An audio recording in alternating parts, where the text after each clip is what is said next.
responderia diretamente, não sei. Não sei se nós estamos perto da Terceira Guerra Mundial. Mas eu sei que nunca estivemos. Se nós, em algum momento, já estivemos efetivamente perto dela, é agora. Eu não sei se vai descambar para ela, se vai se materializar um conflito de proporções mundiais. E também não sei quais seriam as consequências disso. Não concordo um pouco com a leitura que o nosso relator trouxe a respeito da postura, principalmente da parte financeira, porque a gente tem aí já um cenário de guerra, e Mauro talvez até acompanhe mais isso em razão da sua área de atuação.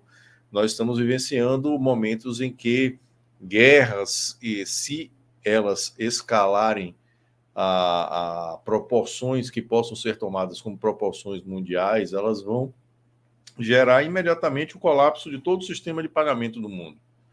Então, a gente não adianta pensar muito em investimentos da forma tradicional.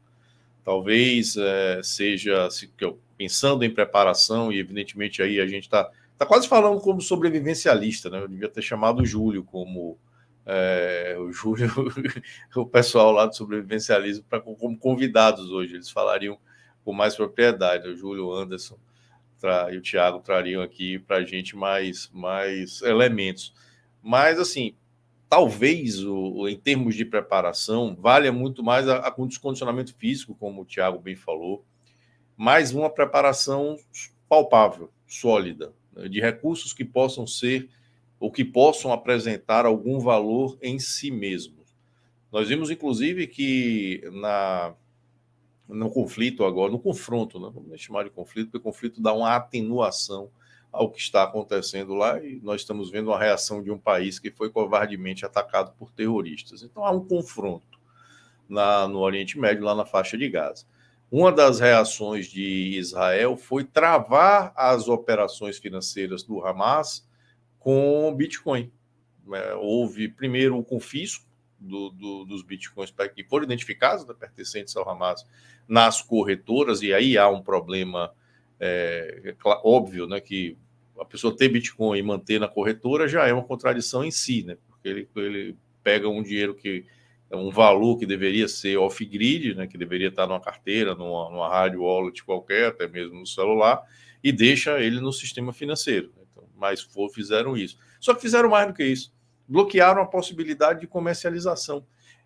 Não se consegue hoje, a não ser que se tenha a negociação P2P, né, da pessoa a pessoa, eles não conseguem entrar novamente na rede das criptomoedas para negociar nada. Isso é uma escala miudinha, né? Isso é ali no confronto miudinho. Então, mesmo nós pensando em moedas alternativas, em dinheiro alternativo, em criptomoeda, se a gente tiver, por exemplo, a estagnação da internet, imagine que a internet é derrubada do jeito que nós conhecemos hoje, que é algo que não está muito longe em um conflito global. Nada disso funcionaria. Aliás, nada do nosso sistema hoje de pagamentos funcionaria. Eu desafio até assim a nossa audiência parar para pensar assim, se elas precisassem, quem nos assiste hoje precisasse fazer pagamento em dinheiro, o que é que conseguiria pagar? Em espécie? Muito pouco. As pessoas nem sequer carregam mais dinheiro. Hoje em dia, as pessoas não carregam nem mais o cartão. Né? O cartão de pagamento está no celular, está no relógio. Então, cada vez mais a gente está dependendo das questões eletrônicas. E eu fiquei até surpreso com a evolução, e eu soube disso desse final de semana, das armas de pulsos eletromagnéticos. Isso está sendo usado aqui no Brasil em presídio, em varredura de presídio. Eu não sabia que estava sendo que funcionava já dessa forma. Em muitos presídios não se faz mais inspeção. Se chega ali, se pergunta se a pessoa está carregando alguma coisa, avisa que se estiver carregando, largue, porque senão vai queimar, e passa o pulso. Derrete tudo que tiver ali. Então, e aí é portátil. Então, a gente tem um cenário que, caso descambe para uma escalada do conflito a um nível que possa ser tomado como nível mundial, que é algo que não... Quem disser que tem resposta está mentindo. Não tem. Não tem. A gente não faz a menor ideia de como nós teremos as consequências de um confronto que escalone dessa maneira. Agora, eu entendo que, repito, voltando aqui à linha inicial da minha manifestação, é o momento mais perigoso que nós estamos enfrentando. O confronto começou entre dois países, e aí Tiago está coberto de razão ao suscitar as dúvidas em relação à motivação e à possibilidade ou a facilidade com que o ataque terrorista inicial se realizou. Porque é de fato algo que nos transparece um amadorismo tão grande que a gente começa a pensar se não houve, de fato, uma sabotagem, se não houve uma permissão, ou se aquilo não serve a um interesse maior. Então, pode ter sido um estopim programado, atendendo a determinados interesses. Mas as consequências têm começado a se desenhar em uma proporção maior. A gente teve já de início, né, a interferência direta do Irã, a gente tem a interferência do Líbano, o Hezbollah, inclusive, já está atuando diretamente nos ataques, está sendo confrontado por Israel, e aí já é em outro território de outro país. E a gente tem um bloco de poder sino-soviético, né, entre a China e a Rússia, que começaram a sinalizar uma intervenção, ainda que seja uma intervenção reativa, ao envolvimento dos Estados Unidos, ou a possibilidade de envolvimento dos Estados Unidos. Nós tivemos a possibilidade ou a sinalização de que Joe Biden faria uma viagem agora, nas próximas semanas, a Israel, que estaria em solo israelense. Isso aí já seria uma sinalização fortíssima de uma proteção norte-americana a Israel em uma eventual escalada do conflito, e marcaria uma posição militar muito forte, mas isso não foi aceito imediatamente pelos outros países. Isso foi contestado pela Rússia, isso foi contestado pela China, e a China foi mais além. Os Estados Unidos estão deslocando aviões, porta-aviões, para a área do conflito, e a China diz que se chegarem perto de Taiwan, aí em linguagem popular, o pau vai comer. Então, já se começou a deflagrar outros conflitos periféricos a partir daquele confronto central, que pode muito bem ter sido provocado justamente para esse realinhamento ou essas disputas entre os blocos mundiais que hoje disputam o poder no mundo. Então, senhor presidente e nobre relator, o nosso ilustroso relator, o pessoal, inclusive, no chat estava dizendo que hoje ele está mais ilustroso do que de costume.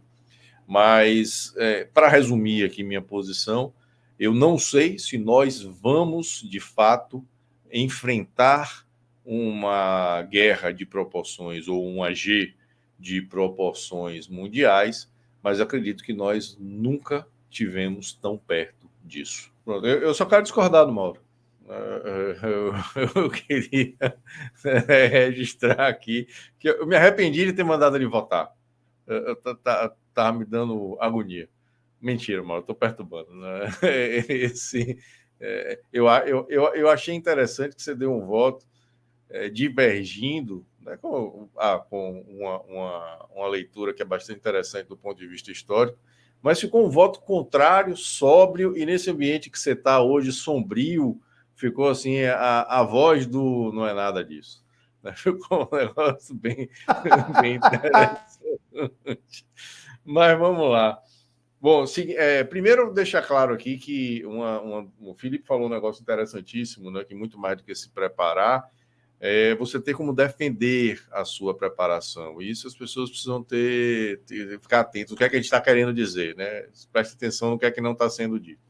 Então, você está bem preparado, você tem mantimentos. Imagine, você se preparou para uma guerra, tem um estoque aí para 6 meses de alimento, de combustível, de água em sua casa. Se você não tiver como defender isso, você não tem nada. Porque na hora do desespero, o primeiro lugar que as pessoas que não têm nada vão tentar ir é justamente em quem tem alguma coisa. Então, acho que ficou muito bem entendido, aí foi muito boa observação de Felipe.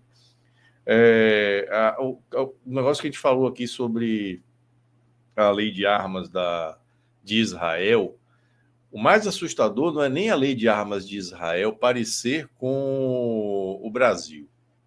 É parecer com a Alemanha pré-bigodista. É uma legislação extremamente próxima. A legislação brasileira veio de lá, inclusive o conceito de efetiva necessidade, que tem um deputado aí que bate no peito e se orgulha de ter sido ele que trouxe isso para a lei, é um conceito bigodista. É um conceito da década de 30, 1930, lá na Alemanha pré-bigodinho. Então, inacreditavelmente, a legislação sobre armas de Israel, do povo judeu, Estado judeu, que sofreu na mão dos alemães, é extremamente parecida. É extremamente parecido. Para mim é o mais surreal de tudo. Agora, vindo para o voto de Mauro, eu concordo, Mauro, que nós vivemos em que a humanidade é essencialmente conflitiva. A vida em sociedade, ela gera conflitos, e esses conflitos são absolutamente naturais, eles não existiam a vida toda. Nós temos diversos pontos de confronto hoje no mundo, nós temos diversas guerras, e essas guerras a gente não fica nem sabendo. São pequenos lugares tão pontuais que a gente não sabe. Mas o que é que me faz discordar dessa leitura, ou não aceitar essa leitura em relação ao que nós estamos vivendo no Oriente Médio? É que nós estamos falando hoje, talvez, na geopolítica mundial, na área em que o mundo é dividido entre os seus blocos de poder. Porque a gente tem locais do mundo que são mais concentrados. Se os Estados Unidos for lá se meter em Taiwan, Taiwan está muito mais geograficamente próximo da China. É um território que dependeria dos Estados Unidos. Ficaria meio claro que os Estados Unidos estão avançando sobre uma área geográfica que não é comum, não é natural para ele. Então, a gente tem esses lugares que, só um exemplo, né, mas que você consegue botar um determinado freio. Nem sequer na guerra da Ucrânia, da Rússia contra a Ucrânia, a gente viu ainda essa interferência tão explícita, porque ainda são tomados como conflitos regionalizados. Mas o que está em jogo em Israel não é um conflito regionalizado. Por mais que o estopim seja a ideia de o Estado de Israel contra a criação de um Estado independente, seja a Palestina, seja a área da Cisjordânia, e ali aquela faixa no meio que foi concedida como permissiva, né, a faixa de Gaza, é muito mais do que isso. Porque existe aí o componente étnico, são povos, né, brigando entre si, povos que têm um histórico gigantesco de conflitos por esse motivo, um povo que foi massacrado na Segunda G Mundial e que com isso ganhou a defesa de diversos outros blocos de poder no mundo. Hoje, inclusive, uma declaração do chanceler alemão foi de um ministro, foi um ministro alemão. Foi absolutamente emblemática. Ele fez: não tem o que discutir, o compromisso da Alemanha é com os judeus. É como se fosse uma dívida histórica, né, em torno disso. Então, não é este especificamente, não me parece um confronto que possa ser acalmado do ponto de vista de se entender que é um confronto regionalizado. Não é. Ali converge, naquele pequeno país, mais ainda naquela pequena faixa litorânea, que é a faixa de Gaza, que nós estamos falando de uma área que tem 14 quilômetros de largura só, um negócio muito pequeno. Ali convergem interesses de todos os atuais blocos de poder do mundo. Eles estão interessados por diversas razões naquele ponto. E é por isso que, imediatamente, qualquer coisa que acontece ali ganha uma repercussão gigantesca. No primeiro momento, né, ninguém procurava saber ainda em termos de reação, contra-ataque, né? Houve aquela primeira declaração de Netanyahu, que declarando guerra. Quando ele declarou guerra, a preocupação mundial é quem ia se meter. Todo mundo foi procurar a posição do Irã, que historicamente é uma potência nuclear, né? Não adianta a gente... não pode esquecer determinadas coisas, e financia os terroristas. Foi se preocupar com a posição do Líbano, que abriga um outro grupo terrorista fortíssimo. E aí, se o Irã vai se posicionar de um jeito, os Estados Unidos já vão assumir uma postura diversa, e aí ele começa a expandir.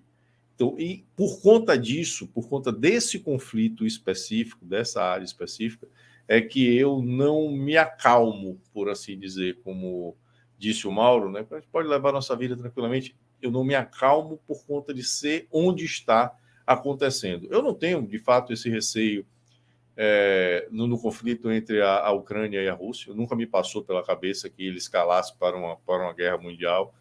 Não me passa nem sequer uma intervenção americana em Taiwan. Não me passa as ações translocadas daquele maluco lá da Coreia do Norte. Tudo isso é possível de se conter regionalmente. Mas ali, em Israel, o confronto entre o Israel e o Hamas é muito, na minha leitura, é muito mais difícil de ser contido caso ele se prolongue. Então, é por isso que, digamos assim, o meu temor e o meu voto de que, embora não saiba se isso vai gerar uma terceira guerra, que seja o nosso momento de proximidade. E se a gente colocar nisso o componente da cobertura da mídia, aí a gente já vai ver exatamente como os blocos de poder estão tão interessados e com suas narrativas próprias para justificar as suas posições, e não só as suas posições, mas as suas ações, uns contra os outros, né, de umas nações contra as outras. Então, assim, falei demais já, senhor presidente.